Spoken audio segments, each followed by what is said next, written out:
mempunyai banyak kelebihan-kelebihan.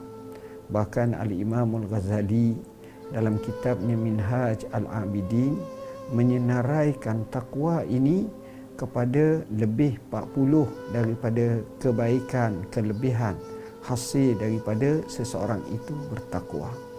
Allah memberi pelepasan, Allah memberi rezeki, Allah memudahkannya, Allah memasukkannya ke dalam syurga, Allah menempatkannya pada kedudukan yang mulia.